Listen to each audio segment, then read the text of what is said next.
you. So I have the honor to be the last, and I think the last person between the refreshment, we have the presentation. Okay. So when I came in the morning, I promised Talha that I will not talk about technology in the morning because we were talking about integrity, we were talking about the governance, we were talking about the structures of the things.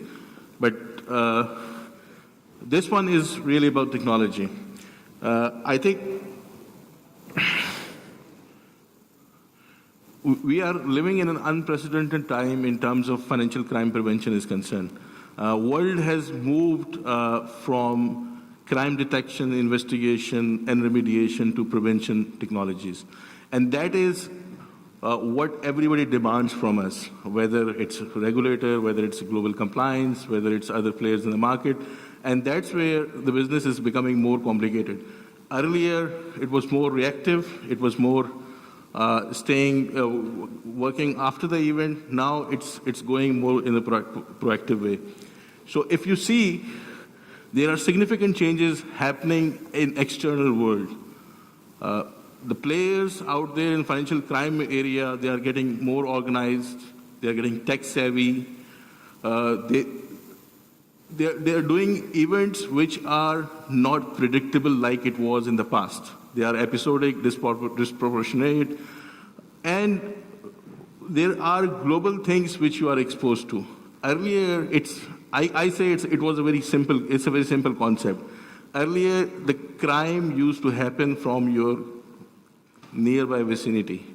Now you are exposed to a global world of crime, right? So we earlier saw the example of Standard Bank having an incident in Japan while working out of South Africa, and there was a global group of people who created the whole environment of crime from different geographical locations. So the predictability on the other side is getting out of control. The other thing which is happening is, obviously, we are facing pressure from regulatory side, not only domestic regulators, but global regulators. You have heard about FATF, you have heard about other things. And cycle of crime is also becoming important because now we see a nexus between security, fraud, AML, and different practitioners. And we have seen these practices in different industries that on the prevention side, we create these communities of people who are sharing stuff. So if you are working in a security community, they will share with you what are the next threats and stuff like this. There is a bigger nexus exists on the darker side. There are global nexuses, global corporations which are making it more difficult. While this is the external world to us, while we as a business internally, our situation has not improved at the pace at which we wanted it to improve. We are still in the siloed systems. Take any example of any bank or any other institute in Pakistan, you have still very siloed crime prevention system. There is a focus on AML, let's put an AML solution. There's a focus on something else, let's put a point solution for that. So it's creating a clutter of systems which is making it more difficult. The other problem which we have seen, and this is not only a global formula, global thing, but it's also happening in Pakistan, systems are there. They are generating alerts. The problem is they are generating too many alerts. If you read the recent report where we got fined in multiple cases, the banks got fined, it was not that the systems were not generating the alert. The alerts were so many that humans were not able to counter them. So they were either batch processing it, they were either taking it lightly, they were either not taking the whole picture in terms of sensitivity in the count. And more importantly, what's happening on the digital side of the business is that business wants to move fast on digital front, which means they want to launch new product, new experience, new channels.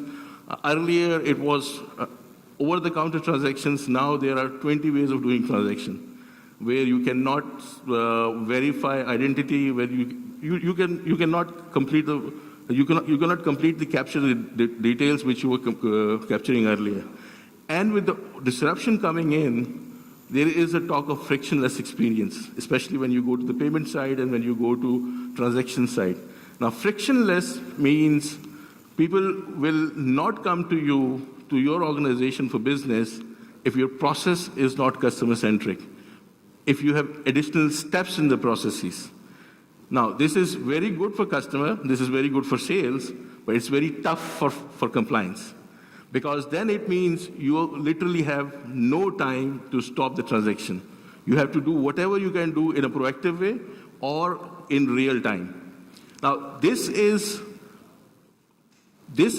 the dynamics in which we are living these days, right? So, how the financial crime prevention evolved over the period, that also gives us an insight of where we have come and where we have to go. So in the first generation, we started with, okay, we got some knowledge of the crime, we had experiences of some experts, we started coding that experience as certain platforms or programs, and we started implementing those. So it was very simple that you know how crime happens, very hard rules, hard-coded programs and stuff like that, and it was simple to implement as well. In generation 2, we started getting more and more data. So when more data came in, we started to enhance the horizon of crime prevention, which means we were feeding this past data of different type of transactions and stuff into systems, learning more and putting some more dynamic systems. But the problem was that this field started to get specialized. And this information was not residing in-house anymore. So you needed experts in certain crimes. They were building huge systems, and they were always lagging behind. Because the moment you solve the previous puzzle, there is a new puzzle to solve there, right? But this generation 3, where all the benefit of technology came to action, is entirely different from last 2 generations. Because here multiple things happened. We always say that,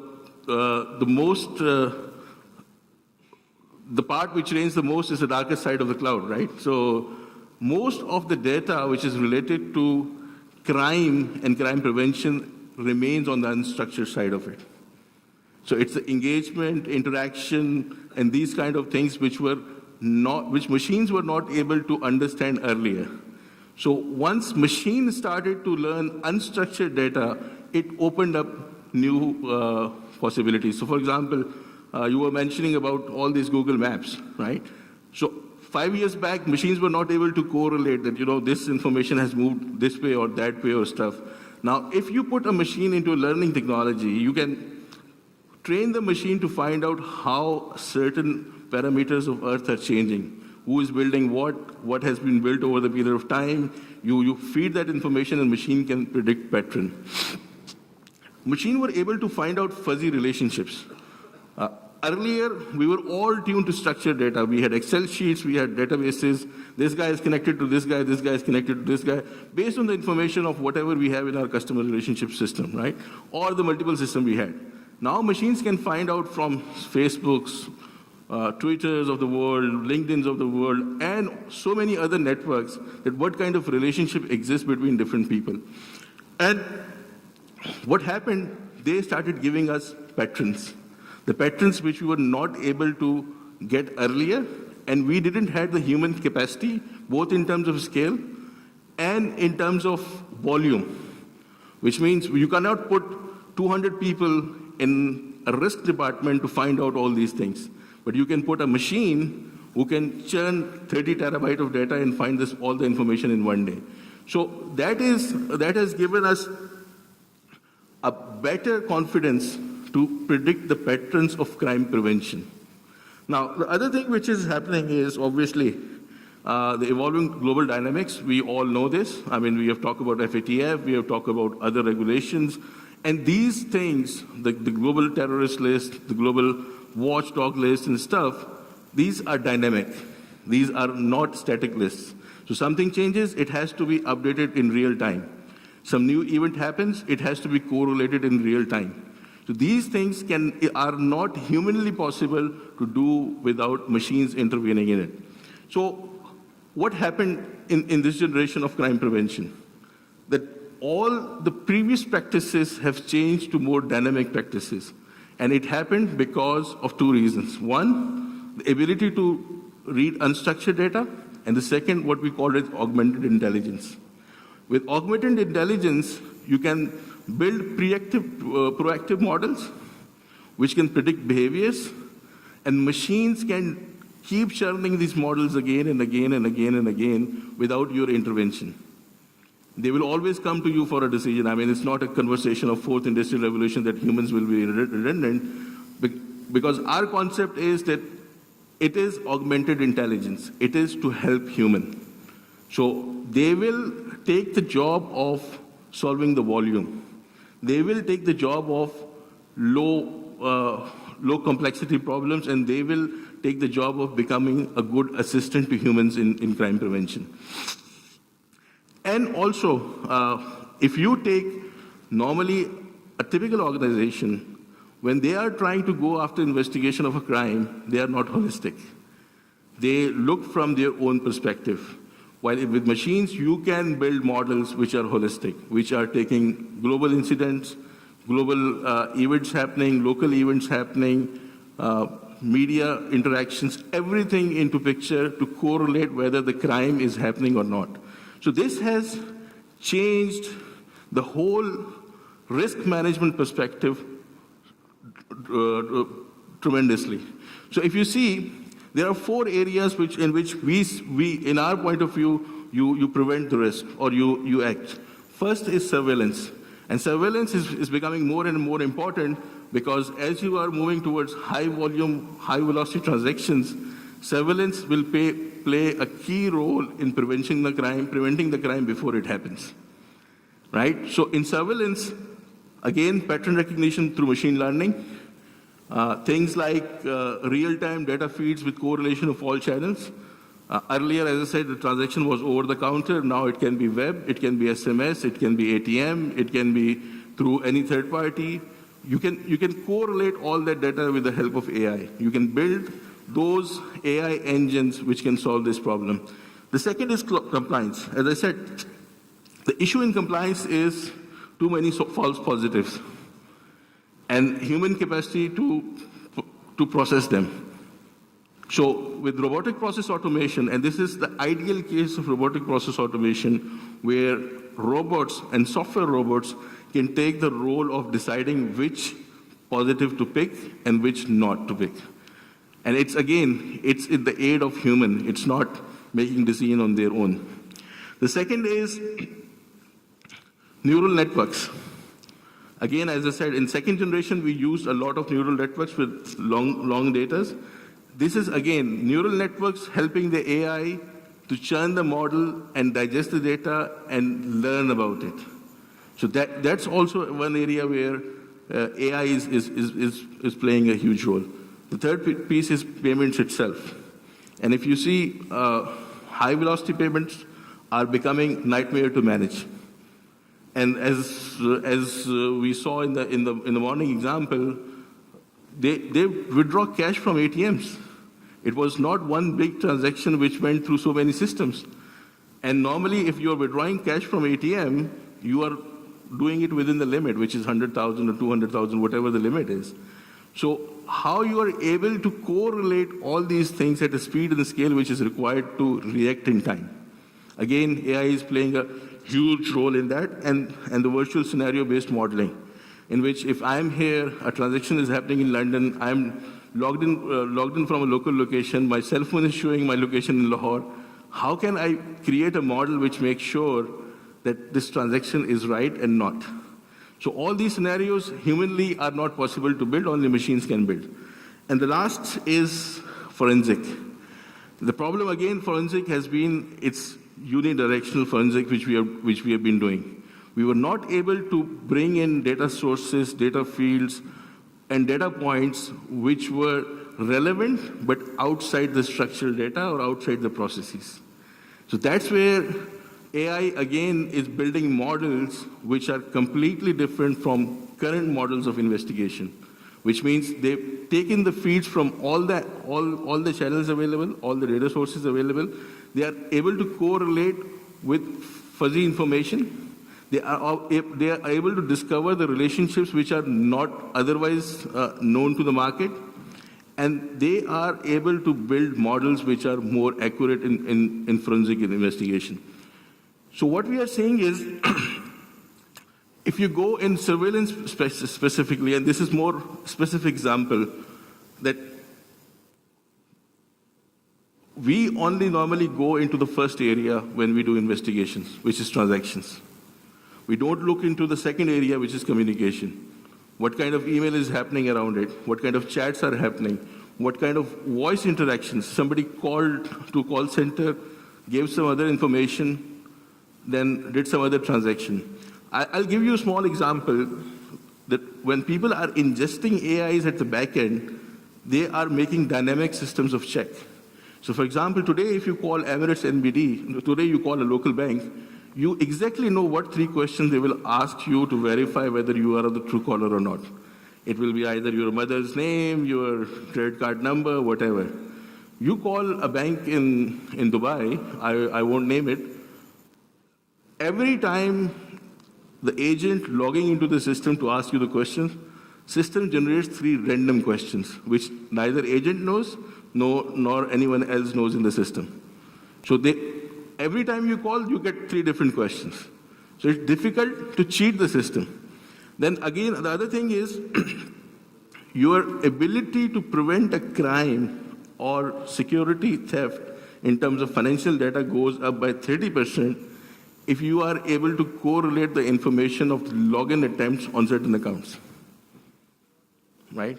So when you are looking at a transaction, you are normally looking at one transaction. But if you see that there was a login attempt, failed login attempts, 10 times or 5 times, which happened in the last 1 week's time, you can always predict, that something is about to happen on this account because someone is trying wrong credentials.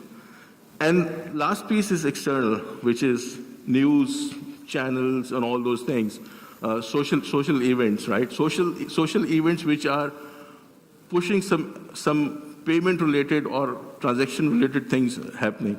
Now, these 3 things, if you fuse them as insight to detect suspicious activities in your AI engine, you can build a better model of surveillance. Moving to the next one is geographical risk management. Again, as I said, too many compliances and very hard ones. And expectation is very high, and there is no excuse. So you cannot say that, my system was not updated and stuff like that. Expectation is, if something happens somewhere in the world, you have to be updated. Not only you have to be updated, your systems have to be updated. And your system should have the capacity to stop the transactions. So how can you handle so many rules, so many dynamic things with fixed programming or the fixed programs?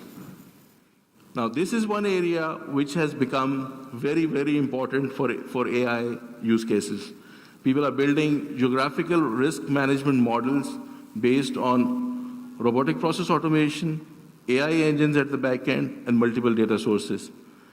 I spoke about safer payments. As I said, the biggest problem is if you are generating 200 alerts on your normal AML payments of 500 payments of foreign currency, and you are doing 100,000 transactions on a smaller side, you cannot have the same behavior because then your system will choke.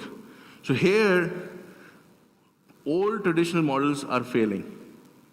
You have to build more democratized virtual assistant-based model where all the scenarios are generated by system itself, and they intervene when it is absolutely required. And the last piece, as I said, is investigation piece.